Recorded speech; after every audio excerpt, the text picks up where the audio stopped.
Hello, and welcome to Reimagining Love. I'm Dr. Alexandra Solomon. I have been studying relationships for over 20 years as a couples therapist, a professor, an award-winning author, and as a wife, mother, daughter, sister, and friend. Now, I'm inviting you into this space each week as I dig into some of the toughest and most fascinating relational dilemmas of our time. If you want to discover how to create vibrant and loving relationships in your own life, you have come to the right place. This is Reimagining Love.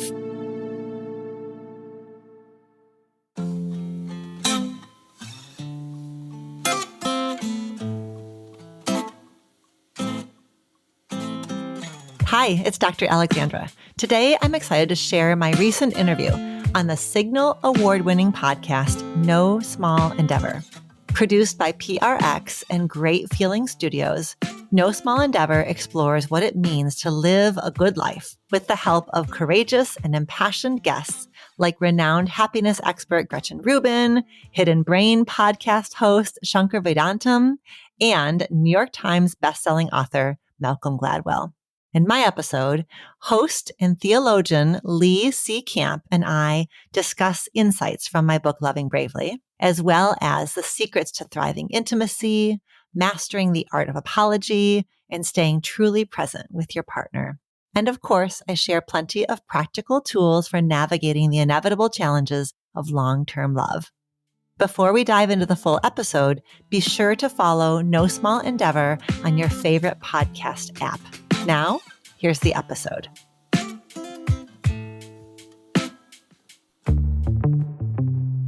I'm Lee C. Camp, and this is No Small Endeavor, exploring what it means to live a good life.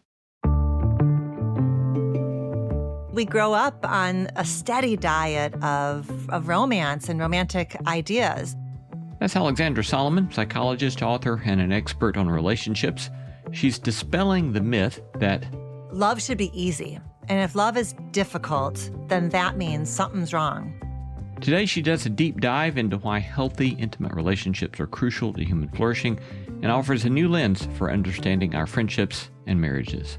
Intimate partnership, it's tumultuous and confusing. And of course, we then need some skills and some faith and some space for mystery and paradox. Compassion gets us so much further with the people in our lives than anything else. All coming right up.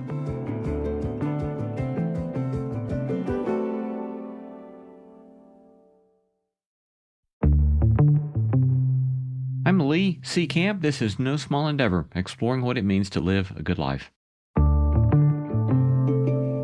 With Valentine's Day this month, there will be no shortage of opportunities to revisit the romantic myth or to come under the sway of the marketer's great commodification of love. And look, I'm a fan of flowers and good meals and chocolate and sex when, as the moral philosophers put it, those goods are rightfully ordered. But our guest today comes at love from a different angle, that one of the most important aspects of romantic relationships is working on ourselves. Dr. Alexandra Solomon is a licensed clinical psychologist, lecturer at Northwestern University, and an internationally renowned expert on relationships. She hosts the podcast Reimagining Love, and we had a great conversation about her book, Loving Bravely. While it might be tempting to think about her approach as akin to eating broccoli that you don't like because you know it's good for you, I'd suggest that you might just find that the sex, chocolate, meals, and romance are in fact all the better, even more so rightfully ordered when you do much of the work the doctor prescribes here. Here's Dr. Alexandra Solomon. Welcome, Alexandra.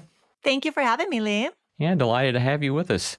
As I was looking at your bio as a relationship expert, I started thinking about how one of the perennial pitfalls for those of us in theology and or ministry is that, when you have something called a Master's of Divinity or you have a PhD in theology, you're supposed to have answers.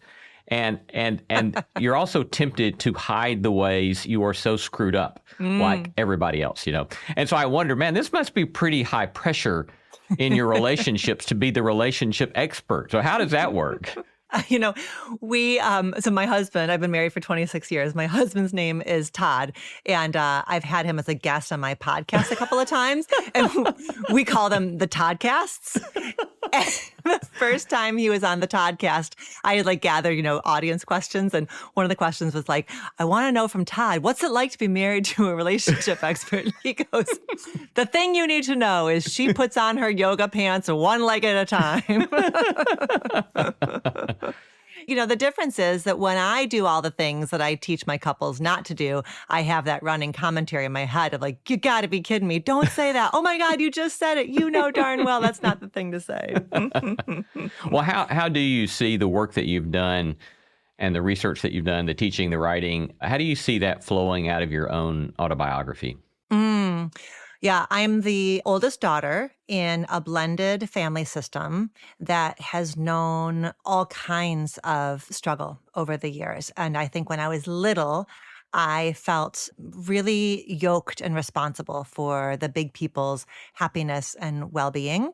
And I felt confused and overwhelmed a lot of the time about what I was seeing and noticing and feeling.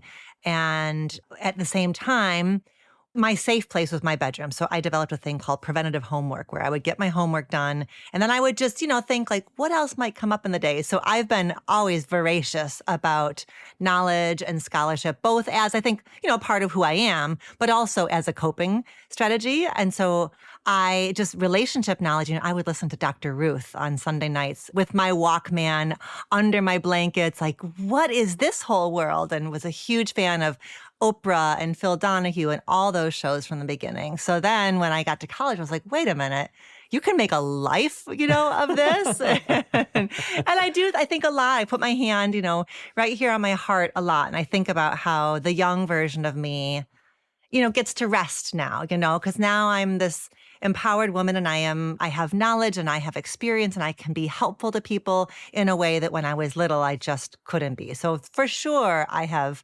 my mission and my healing and my nerdiness have flown together in ways that are just fit really well for me. Yeah, it's lovely that you have found your way into that beautiful space. I mentioned this to you before we started today, but as I read your book, Loving Bravely, I was thinking back to my lovely wife, Laura, and I have been married well over 30 years now. And we were young and naive and very ignorant of what it meant to be married. When we got married, we were kids. I was 23, she was 21. And then we've done a lot of work on learning to live together well and learning to love each other well. And we've done, 3 or 4 different seasons of marriage therapy.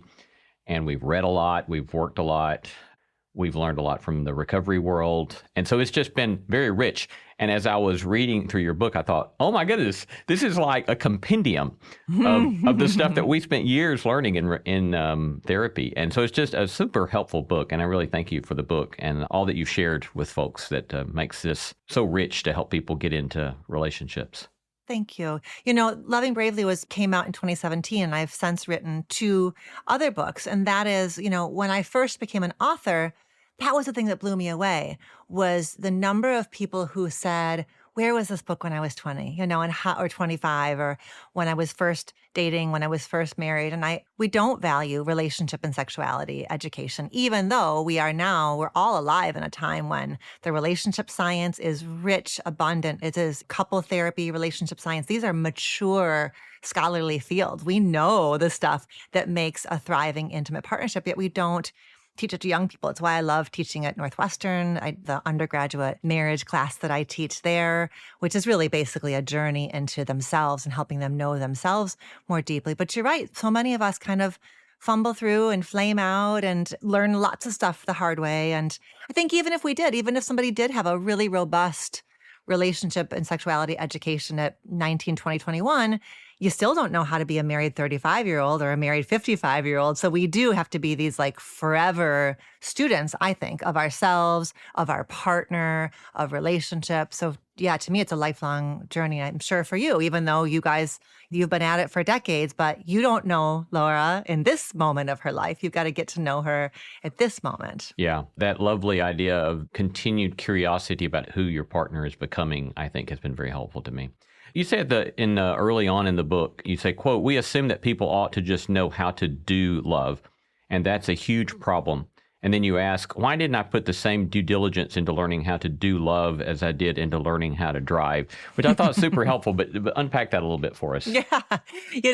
I have this thing I say now, Disney did us dirty. It's Yes. like we grow up on a steady diet, especially I think girls and women, a steady diet of romance and romantic ideas about love should be easy. And if love is difficult, then that means something's wrong. Something's wrong with you, something's wrong with them, something's wrong with this relationship, this idea that if you're my soulmate, I shouldn't even need to translate myself to you. And so I think that's where a lot of our struggles happen, by just this argument with reality that we get into of like, it shouldn't be like this, when in fact, intimate partnership activates the very same deep, strong attachment needs and longings and yearnings that we have when we're babies. Like that depth of craving for safety and connection has been found in the science. And so we are being activated at incredibly deep levels when we fall in love with a partner, when we become interdependent with somebody else. So of course it's tumultuous and confusing. And of course we then need some skills and some faith and some space for mystery and paradox. In my ethics classes of the years, I typically would have one lecture on marriage that I would give. And I remember somewhere in that lecture, I would say something like, I think one of the best things you can do for your future married self and your marriage is to go face your own stuff right now. Yes. Is that good advice? It's so rock solid. It's so rock solid. If I was in that lecture hall, I'd be like, woo, yes, that's it. That's it. He's on it. Yeah.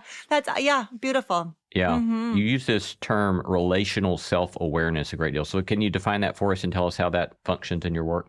I mean, that's it. What you share with your students is relational self-awareness. Okay. Because it's so darn easy in a romantic relationship. I could sit here and outline for you in alphabetical order or in chronological order all the ways in which Todd Solomon is a real pain in my you-know-what. That's easy. That's easy. Being critical of him, saying that he's the one that makes this relationship difficult, it's so easy to see it in him. What the harder thing is for me to study my own reactivity. Why? Why, when he made that comment to me, what was disturbing? It doesn't matter. And I may go to, 4 out of 5 women would find that comment. It doesn't matter. It doesn't matter. What was it about me? So when we're practicing relational self-awareness, we're guided by what I call the golden equation of love. My stuff plus your stuff equals our stuff. Everything that happens in our relationships and our marriages is that choreography or that pattern or that cycle of something from me and my world and my belief system and my experience and my tender spots is getting all tangled up with something about you and your tender spot and your experience, and it's making this dynamic. So we know that we're not honoring relational self-awareness when one of two things is in the room with us, either blame or shame. Because blame is me saying, your stuff is the problem here. If you weren't so X, Y, or Z, we wouldn't have this problem. Shame is when I feel like my stuff is the problem.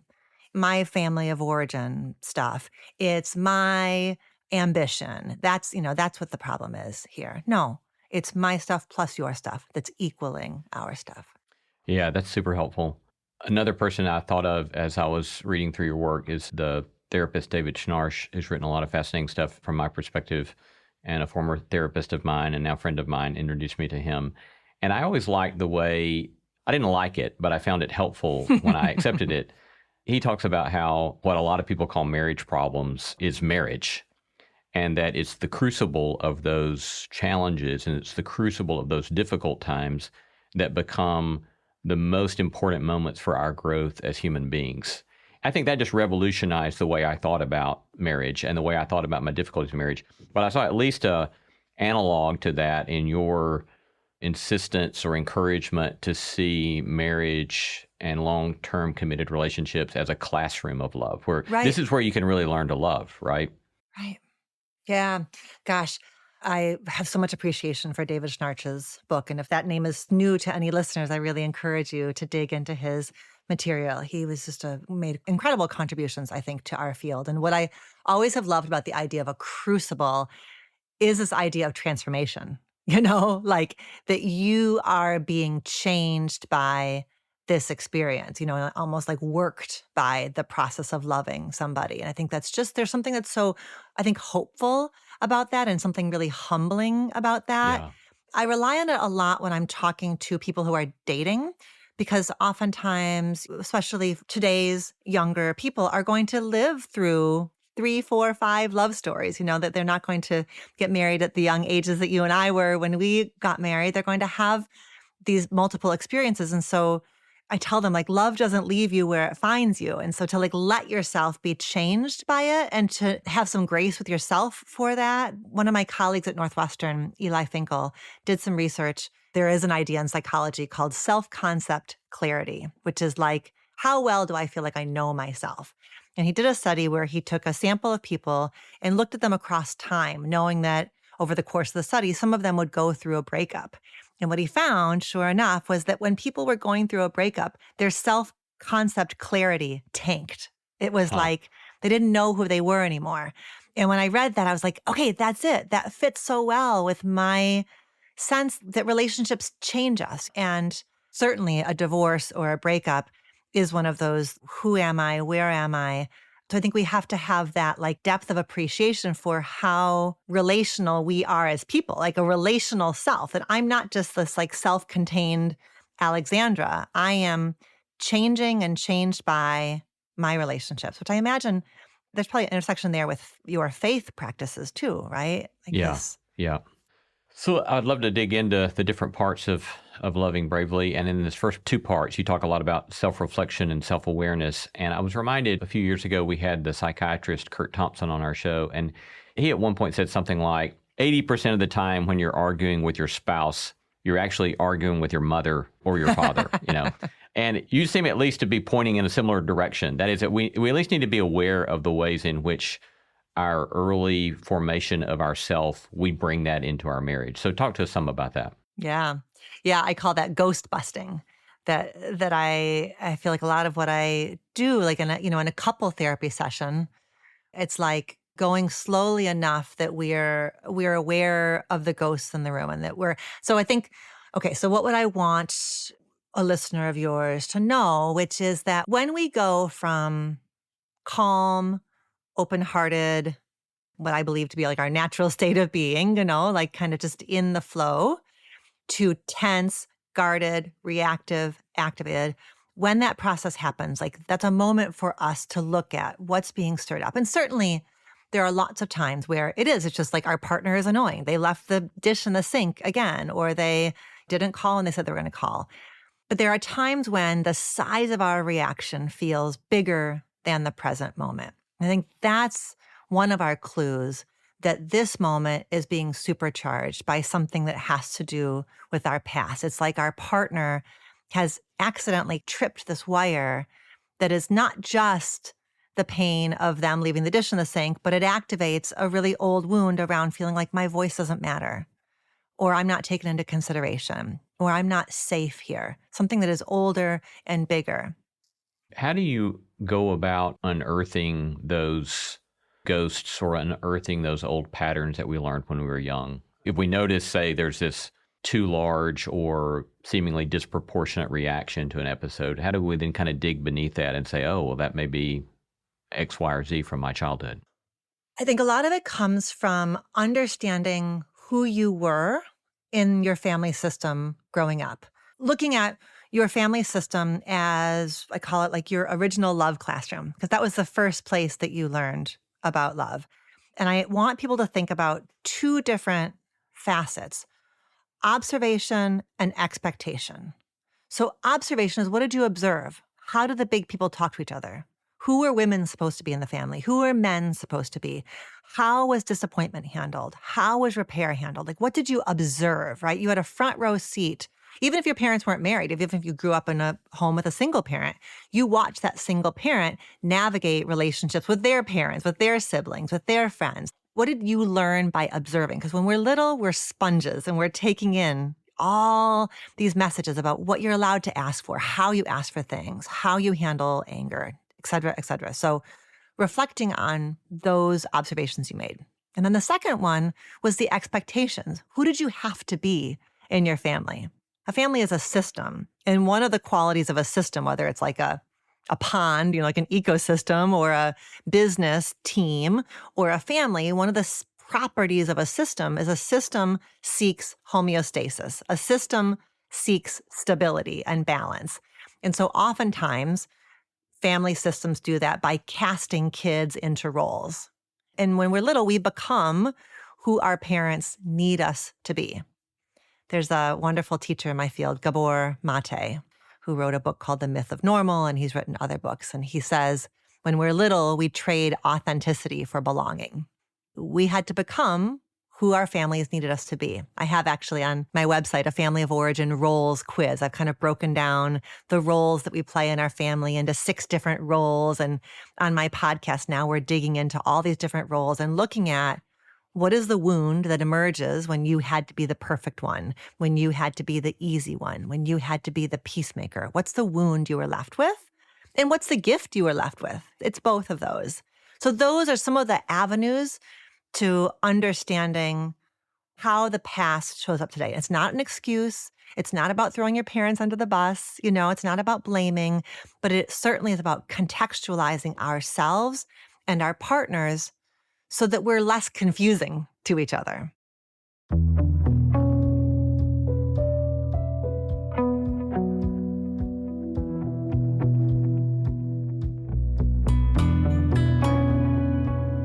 You're listening to No Small Endeavor and a conversation with Dr. Alexandra Solomon. I love hearing from you. Tell us what you're reading, who you're paying attention to, or send us feedback about today's episode.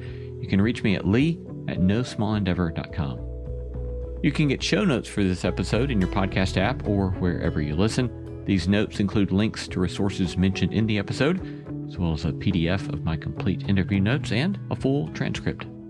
We would be most appreciative if you would go to your favorite podcast app and write up a glowing 5-star review of No Small Endeavor, because those reviews help extend the reach of the beauty, truth, and goodness we are seeking to sow in the world. Always encouraged to see those. Thank you for those who've done that, and thank you for those who will. Coming up, Alexandra and I talk more about how to create and maintain thriving relationships, discussing things like authenticity, apologizing, and self-compassion.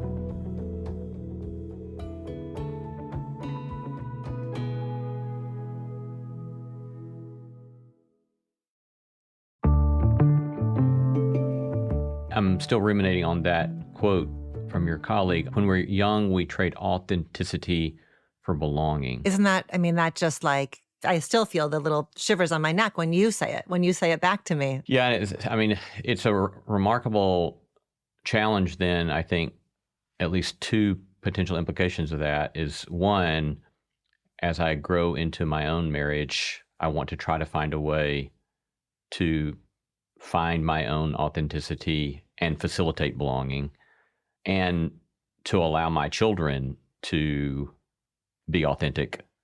That poses all sorts of challenges, right? Because as we'll talk about here in a moment, the notion of boundaries and so forth. Always it seems like there's that tension with our children or with our spouses of how we want them to be authentic. And yet at the same time, there are limits to the way they're going to express their authenticity with me or with us. So how do you think about being authentic while still holding on to boundaries or holding on to some sort of expectation of moral formation in our children or in one another? Or in ourselves, right? Or in ourselves, I don't get to talk any old kind of way to Todd Solomon and then say, I'm just being authentic. Yes. That doesn't work. It's not a free pass, to say, these are just my feelings, or this is just me being authentic. So there is, right, I think that is the challenge or the tension. To me, authenticity is less a kind of like fixed state and more noticing I'm biting my tongue, figuring out what I'd like to say and how to say it in a way that's going to pull you closer to me rather than push you further away. And often that has to do with tone and timing, but it also has to do with me being willing to say, Lee, I've got something I'm sitting with, and I don't know yet what it means, but will you look at it with me? Rather than me saying, Lee, you shouldn't have done that. And that doesn't make any sense. And anybody knows that's not the way to do it. I think that's the difference. Like, can I bring you something that's not fully formed and that is brought to you in a way that we can sit side by side with each other and look at the thing together?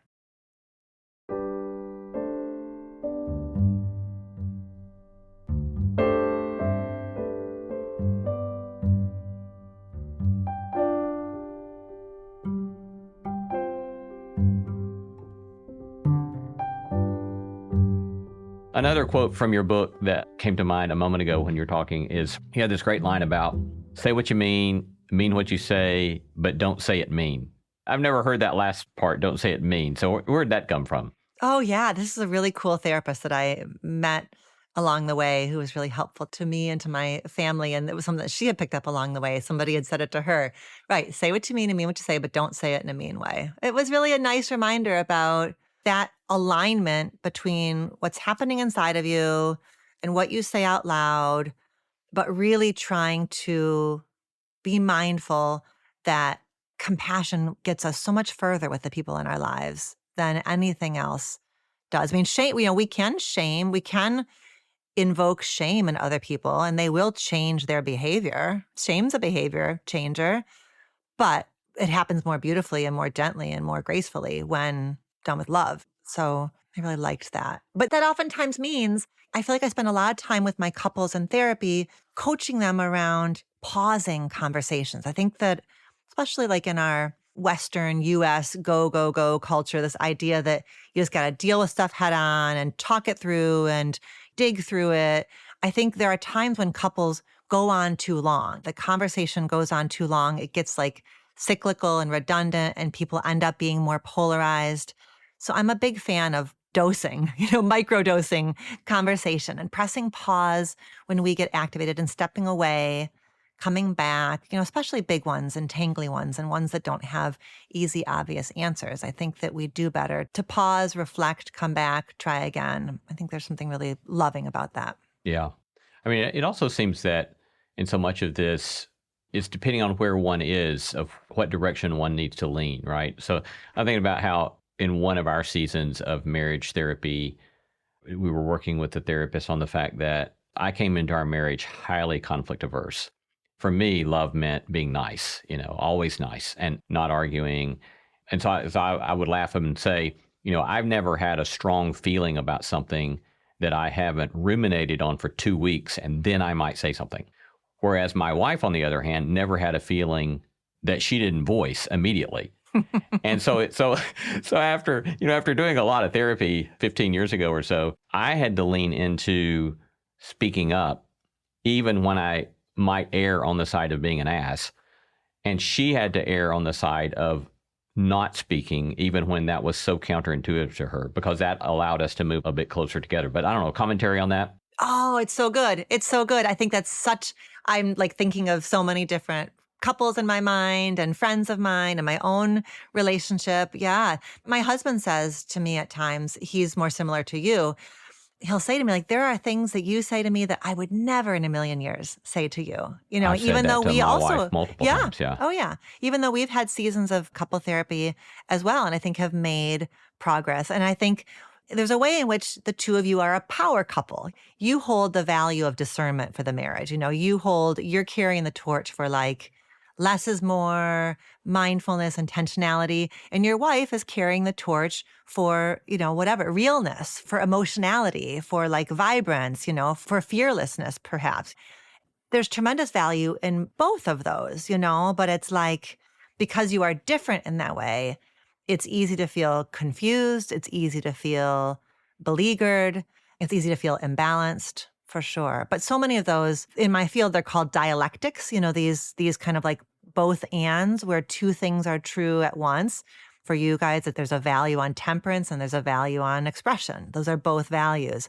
There's so many of those in a marriage. I think one that comes up a lot is there's a value on solitude and there's a value on togetherness. Both of those are really essential to a flourishing life, to use something that I know you are passionate about, flourishing, right? We need solitude and we need connection. But the chances that two people in a long-term marriage are going to want the same amount of connection and the same amount of solitude at the same time, there's so many hurt feelings and dynamics that go along with that tension of when do we collaborate and when do we do things our own way. So what I also know to be true is those differences can get scary. We can start to feel like, are we just incompatible? I know that that's where people are so at risk of going, is differences can start to feel so scary and so threatening and so much like I must have chosen the wrong person. So I think a lot of my work is helping people just create more capacity for tolerating these things that can feel tiring, confusing, etc. And for us, it's often been, as we learned more about boundaries, we each could say, I see where you're coming from, but with that particular way of reacting or responding to this, but I need to draw a boundary here, and I just can't go there with you. And, I've done that with her. She's done that with me.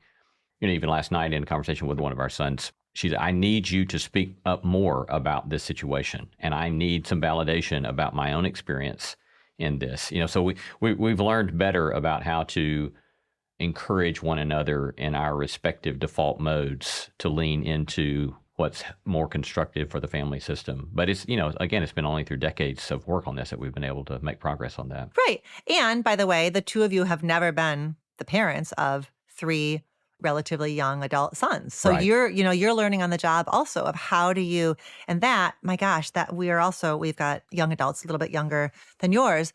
But that's a kick in the booty, isn't it? Like, how do you go from like coaching on the field to coaching from the sidelines to when do you speak up? When do you not speak up? And the chances that both partners, both parents are going to have the exact same sense at the exact same time is like slim to none. And then, the one who wants to speak up thinks the one who wants to be quiet is being neglectful. And the one who wants to be quiet thinks the one who wants to speak up is being intrusive. Yes, that's right. It's just interesting. And I was thinking also about with Laura being the one who's a little more, whatever, shoot from the hip or speak up. When I'm working, especially with a woman, I often say like a marriage is improved by the 2 to 3 things that you don't say every day. For a woman at times, that can be a difficult skill to learn because it feels like self-silencing and it feels then like she is perhaps doing what the culture has done to her of asking her to quiet down, asking her to be a good girl, asking her to abandon herself to make somebody else comfortable. So I think there can be I find that there can be like a gendered piece there that can be troubling about how do I as a woman feel empowered, but also sometimes, not say everything on my mind, not insist, let go a little bit. Yeah. It's bizarre that you point to that because we've had that conversation just in the last month, like twice. Yeah, it's fascinating. I'd love to talk a little bit about in your lesson 10 in Loving Bravely, Source Your Life. And so a little bit of background on why I'm so interested in this. In moral philosophy and virtue theory, there's this commonly discussed dynamic in which growth in one virtue supports growth in another virtue. I'll call this, for example, the overlapping nature of the virtues. So, for example, if you work on being courageous, that can support your own personal growth. It can support contributions to your community. It can support contributions to your working at justice because you've worked on being courageous. And it seemed to me that this chapter seems to point in a similar direction, that as you grow as a human being, then you're growing in your capacity to be in a healthy love relationship. It's a great number of things in your own life, in your personal growth, that if you really do work on yourself, that then allows you to have possibilities for love relationships that you wouldn't have otherwise. But is that accurate depiction of what you're doing in that chapter? Well, it makes so much sense. What I immediately thought of, I just spent last weekend with my best friend. I've had the same best friend for 41 years. She just came to town for the weekend, and I had her on my podcast a while ago, and she talked about how she feels like our friendship strengthens her marriage. It's just like there's like flow between friendship and marriage. And I often, when I'm getting to know a couple, I ask about what their interests, their passions, their work, obviously, their friendships, because rather than those being threats to a marriage, I think in the best of worlds, those amplify a marriage. Like a success at work helps somebody feel proud of themselves and aligned and purposeful. And then they feel a bit more, invigorated within their relationship. And that idea of, the flow between domains makes so much sense. Yes, I do. Anyways, long way of saying it is very hard to imagine a world where somebody is struggling with addiction that is untreated, struggling with mental health challenges that are untreated, and expecting them somehow to create a thriving relationship. Like, how would that even work? Or, by contrast, expecting the thriving relationship to be the medicine for the addiction, even though we know the research around specifically addiction, mental health stuff does show that both of those channels, individual therapy and relationship therapy, is the most effective route to healing addiction or healing. But anyways, you can't substitute one for the other.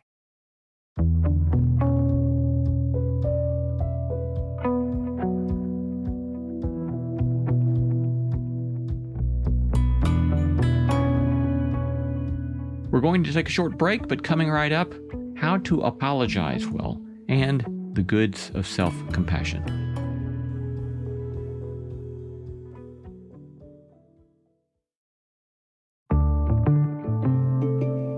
I just continue to be amazed at how so much work on human flourishing and the virtue traditions insist upon a holistic view of the human being that is not abstracted individualistically from their culture and their context. It's like we have to have these holistic views of ourselves and our holistic view of the way in which our culture, our stories, our narratives, all of this stuff together is inseparable, right?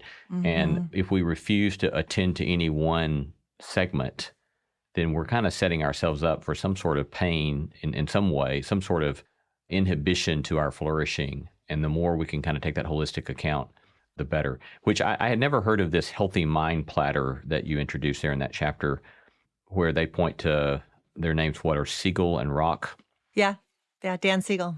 Yeah, so they point to 7 activities to kind of see these as activities that should kind of be in any sort of flourishing life: focus time, play time, connecting time, physical time, time in, downtime, and sleep, that nourish then our mental well-being.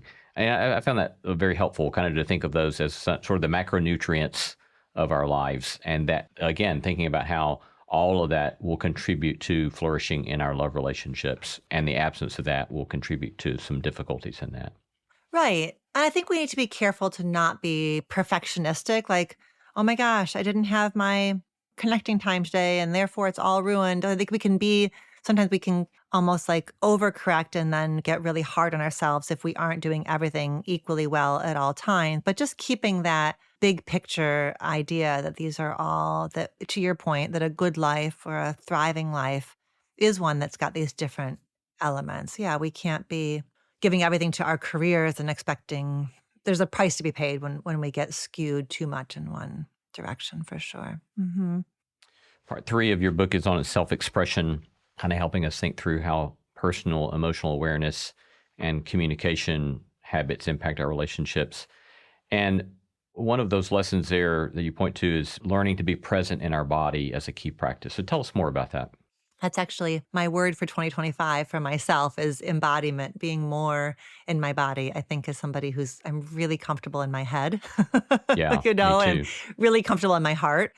I feel like this is my year for being with my body and trusting my body. And so, yeah, and that ties to everything from our sexuality, and needing to be in our bodies to be present to sexual experiences with a partner, but then also just noticing the shifts in our body when we're sharing space with our partner. When do we feel ourselves opening up? When do we feel ourselves shutting down? Like, just noticing those shifts and being responsible for them. I think so often we say, you made me mad, but did you make me mad? Or was there something that happened in my body in response to what you were saying? And I'm also responsible for how I respond.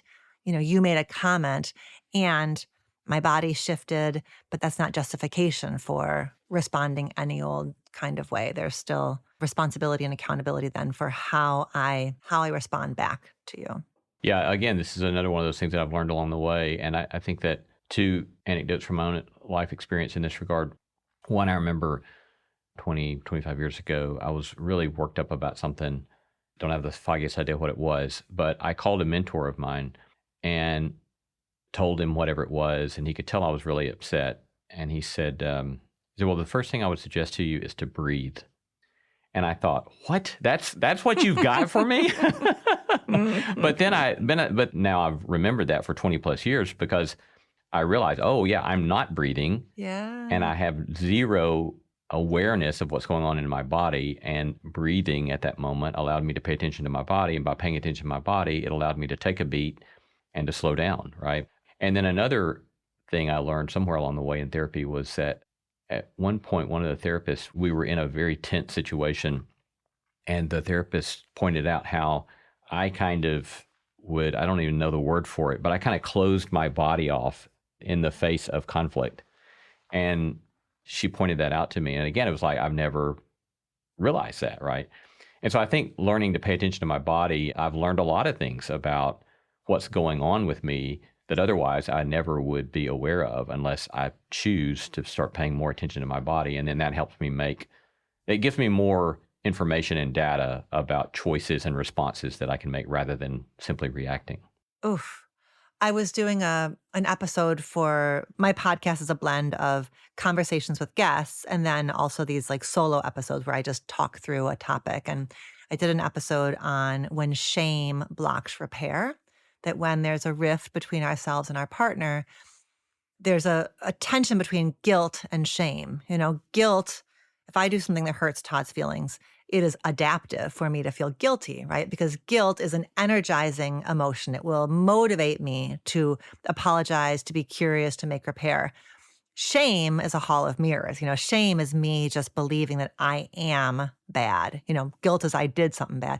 Shame is I am bad. And it's that collapsed posture, like that's what my body does in shame. And one of the things, I was reading some research as part of this episode, and I was reading about this idea that like when we're in shame, one thing we can do is adjust our bodies, like lift up our sternum, roll our shoulders back. That actually helps us move from shame. Like we think like when I feel less shame, my body will shift. But it's actually the shifting of the body that also moves us from shame into guilt so that then we can make a step towards repair. It's really interesting. I was like, right, the arrow goes in both directions. The shame collapses us, but then the expansion can help us shift our emotions. Yeah, that's super helpful.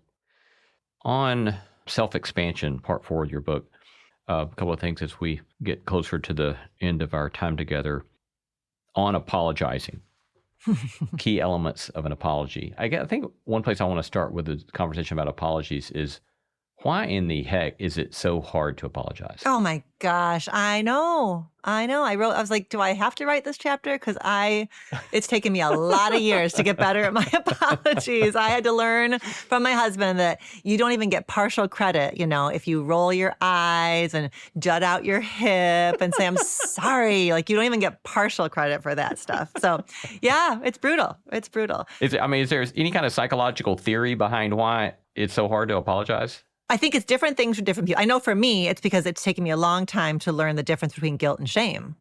Yes, I would agree with that for myself as well. Yeah, we don't apologize because we're defending ourselves against the god-awful feeling of shame. I think we don't apologize because if we apologize, that means we acknowledge we did something wrong. And if we acknowledge we did something wrong, then maybe the other person is going to really think less of us and leave us. I think we're trying to scramble to prevent all kinds of things we imagine are going to be awful. But it turns out the awful thing is like leaving our partner feeling invalidated, sometimes crazy, right? Like crazy but I know my feelings are hurt. I know that's not how you want to be as a person. So just freaking apologize already. Give us a quick primer on key elements of making a good apology. Yeah, the key elements are avoiding passive voice. I'm sorry that you were hurt. It's, I'm sorry that I hurt you. Avoiding a but. I'm sorry I hurt your feelings, but you did that other thing. I'm sorry I hurt your feelings, but I was really tired. Like the but just negates everything that came before. I think pairing it with a question, I'm sorry. And then, do you want to tell me more about the hurt you're feeling? Like just making sure that you're really open to hearing about the hurt. Sometimes there is no amends action, but I think sometimes there can be an amends action, like making sure that the apology is also paired with a conversation about how might we prevent this going forward, or what am I going to take away from this and do differently? The idea of like the best apology is changed behavior. Sometimes that's not necessary, but sometimes that is kind of connecting this incident to other incidents and talking about what's a shift that might be necessary here. On presence, importance of being fully present. This is, obviously so increasingly difficult in the distracted world in which we live, but what's some tips in that regard? Don't fub. Yeah, fubbing is PHUB, like a fub. Fubbing is phone snubbing. Fubbing. I've never heard that. Of course, I don't Yeah. use this. I don't use the cell phone, so I'm not into You all the cell don't. phone Well, stuff. you wouldn't. but Yeah, you wouldn't fub. You don't I even love fub. that.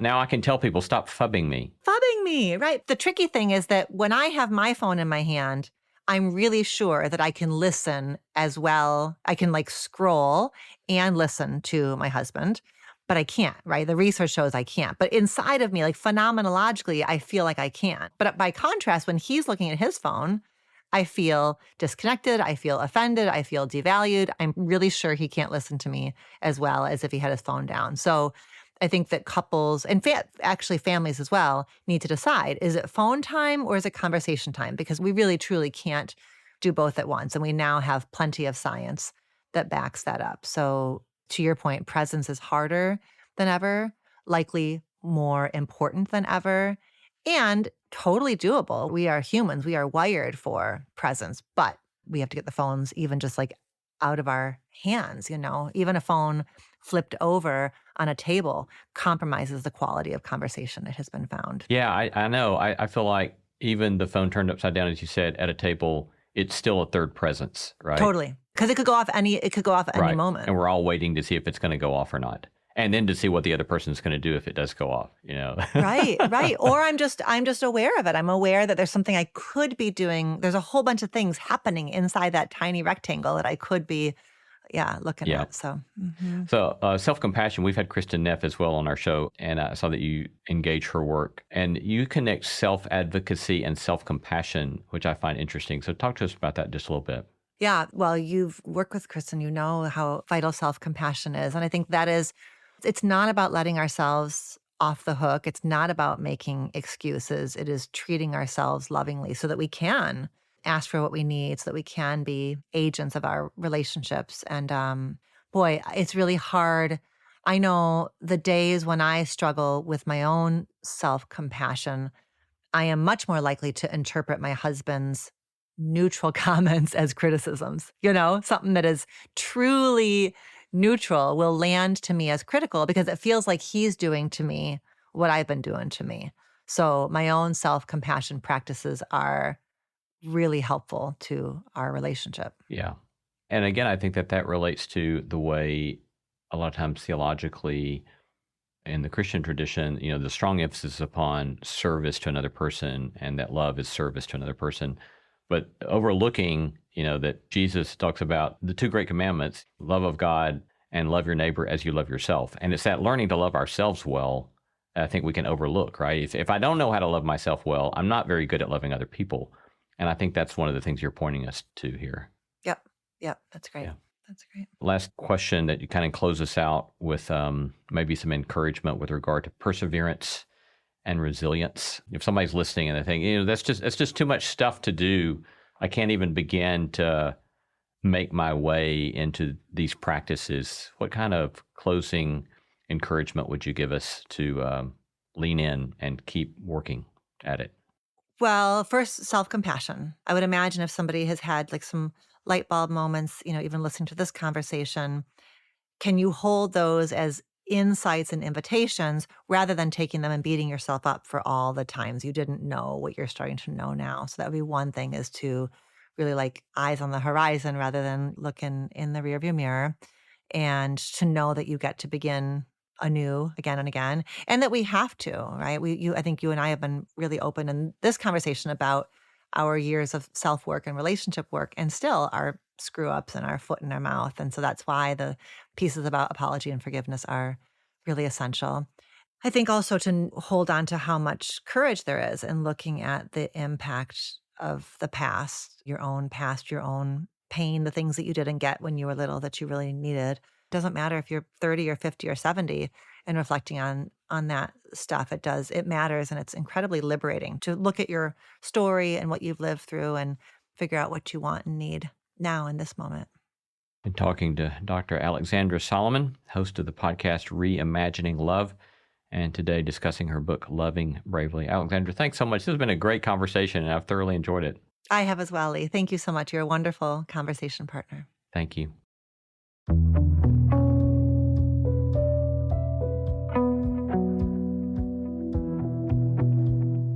You've been listening to No Small Endeavor and our interview with Dr. Alexandra Solomon, psychologist, author, and host of the podcast Reimagining Love, in which we've been discussing her book, Loving Bravely.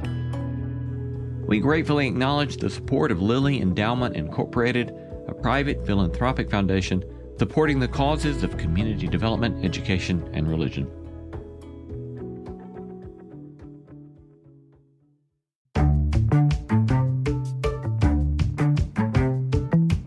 Our thanks to all the stellar team that makes this show possible: Christy Bragg, Jacob Lewis, Sophie Byard, Tom Anderson, Kate Hayes, Mary Evelyn Brown, Carrie Harmon, Jason Cheesley, Audrey Griffith, and Tim Lauer.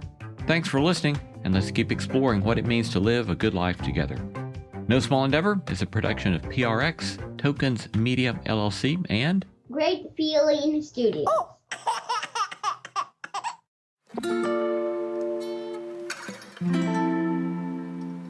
Do you have a relationship question that you want answered on the show? Visit reimagininglove.com to send in a written or audio question. Questions can be about intimate partnerships, family relationships, friendships, you name it. If you're looking for more love and relationship content, you can find me on Instagram at dr.alexandra.solomon or visit my website, dralexandrasolomon.com, where you'll find my blog as well as the Intimate Relationships 101 e-course based off of the popular class I teach at Northwestern University. Thank you for listening, and see you next week here on Reimagining Love.